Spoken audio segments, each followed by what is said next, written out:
But on January 8th, that is the day they're going to approve the ETF. And tens of billions of dollars are going to flow into it in that first week or so. And then ultimately, hundreds, plural, of billions.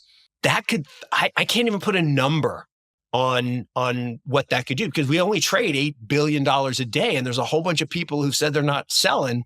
All signs point to the imminent approval of a spot Bitcoin exchange-traded fund by the U.S. Securities and Exchange Commission.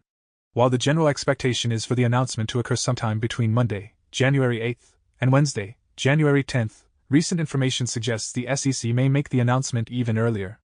Fox Business senior correspondent Charles Gasparino tweeted about credible sources hinting that the SEC could reveal the decision toward the end of the week. His post indicates feedback from BlackRock, stating radio silence from the SEC, and sources from Eleanor Terrett suggesting that the SEC still needs to navigate through paperwork, making an announcement likely toward the week's end. Gasparino's colleague at Fox Business, Eleanor Terrett, shared in a tweet that the SEC has been reviewing changes to the filed documents. However, she added that if the SEC follows a similar timeline to the approval of Ethereum futures in October, they might communicate a date for final filings to be effective within 24 to 48 hours after this round of reviews. While Tuesday and Wednesday approvals remain uncertain, Terrett does not rule out a Friday announcement, allowing ETF issuers to prepare over the weekend for a launch next week. Regardless of the timing, Terrett and Gasparino are confident that the next 2 weeks will be exhilarating for Bitcoin and the crypto market. Mark Yusko, founder and CIO of Morgan Creek Capital, aligns with this sentiment, foreseeing an influx of tens of billions of dollars in the first weeks post-SEC announcement, followed by a surge into the hundreds of billions as FOMO intensifies and investors rush to participate. Please take a moment to like this video, subscribe to the channel, and don't forget to drop your comment and observations in the comment section below. Thanks and enjoy the video. This is the year. This is the year I've been talking about. This is crazy. I've been talking about this. I went back and I searched through Twitter to find when I started talking about this. I've actually been talking about this since 2018, which is hard to believe. That's 6 years ago. I mean, that's a long, but I've been talking about this cycle, this 14-year cycle that people are just sick of hearing about, but now it's here. And 2024 is the beginning.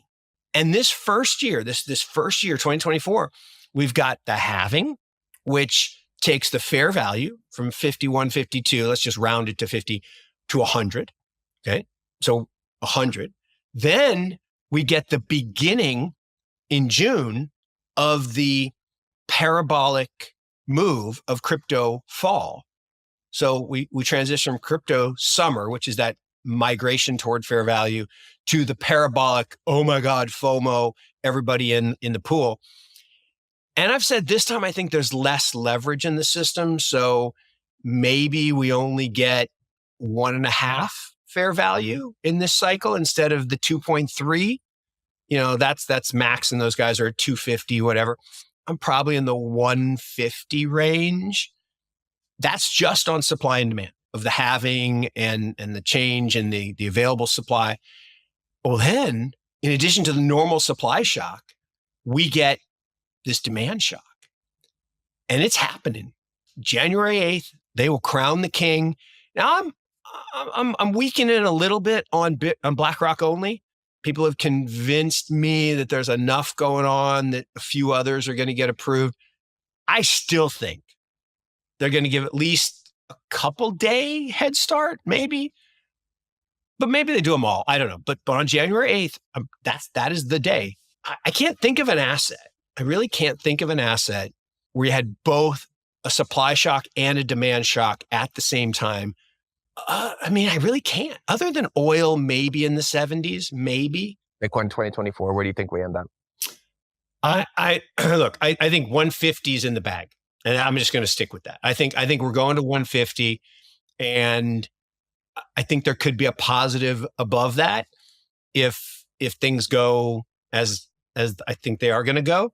There are a couple of things that I just can't predict. Like if they don't approve GBTC converting, right? Barry had to resign. Why did Barry have to resign? Is he under investigation? Is he not? I mean, maybe like CZ, you resign and they leave you the rest of the company alone. I don't know, but that's a weird outcome. So maybe that means they are gonna. So if they didn't approved GBTC converting, then that 25 billion was going to be selling pressure, right? That was going to have to get converted into the BlackRock fund. And so that would temper the demand, right? Because there'd be just a swap. Whereas if they do allow that conversion and the fees just go down and people don't have to sell that, that puts more pressure on the upside. So I can't predict that one because I don't have any inside baseball on Gigi's view on Barry and Michael. So I'm going to stick with 150. Yusko's fundamental projection for Bitcoin, transitioning from the current crypto summer towards the anticipated parabolic movements of crypto fall in 2025, establishes a baseline of at least $150,000 per coin.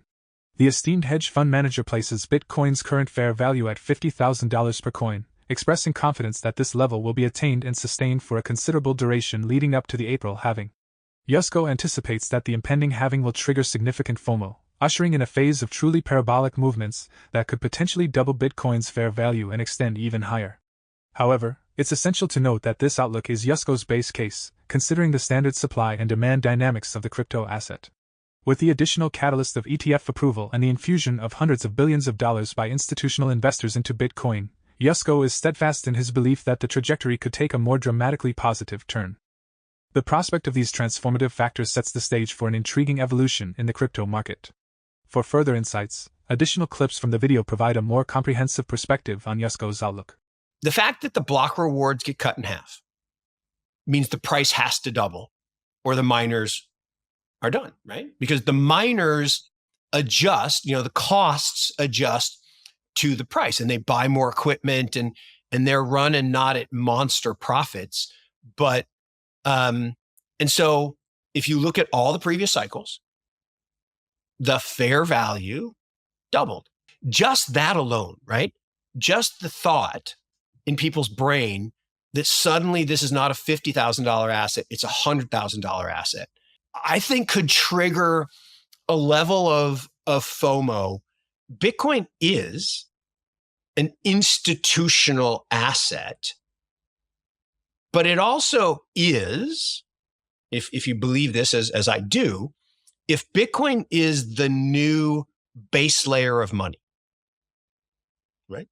Base layer of money, which is what gold has been for 5,000 years. Every central bank buys gold, puts it as the base layer, then they issue debt on top of that as currency. And then we all use credit cards and loans. And so you build this stack of quote unquote money, but the only real money, right, an asset that exists in the absence of a liability, is the base layer. Yeah. As Bitcoin replaces that, okay, because think about it, what people are talking about, people aren't talking about, I'm going to put all my money in the Bitcoin ETF. They're talking about 1% or 2%, right? What is that? That's a gold allocation. How much gold does the average, even if you actually boomer, I don't know, 3, 4%? It's not like they have 40% in gold. It's not like they have 50% in gold. And why do you have any? Well, it's my hedge. Okay. The hedging instruments are small allocations that have asymmetric upside potential in untoward outcomes, right? Hyperinflations, recessions, whatever. Why do people own gold?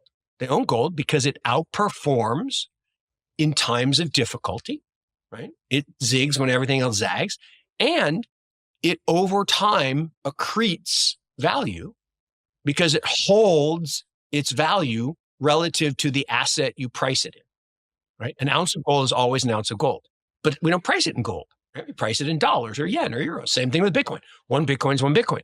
It's just a digital form of this beautiful asset that existed for 5,000 years, where the stock, the amount that exists relative to the flow, the amount that's created new every year versus what's lost or stolen, is pretty low. So the stock to flow ratio is very high.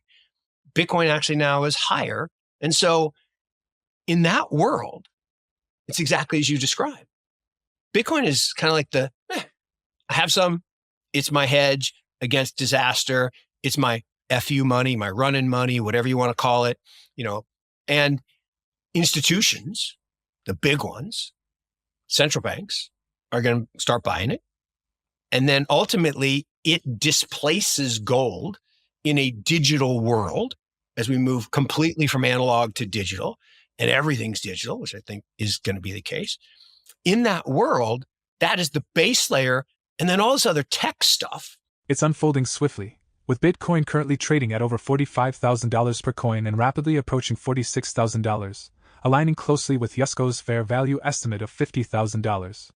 These movements are driven by the buzz surrounding rumors and preparations ahead of the SEC's imminent announcement. Anticipated in the next few days, experts foresee more substantial price gains leading up to the announcement. When the SEC finally reveals its decision, market prices are expected to experience a surge akin to the mid-June rally following BlackRock's initial filing, but on an intensified scale. While optimism prevails, experts acknowledge the potential for a sell-off.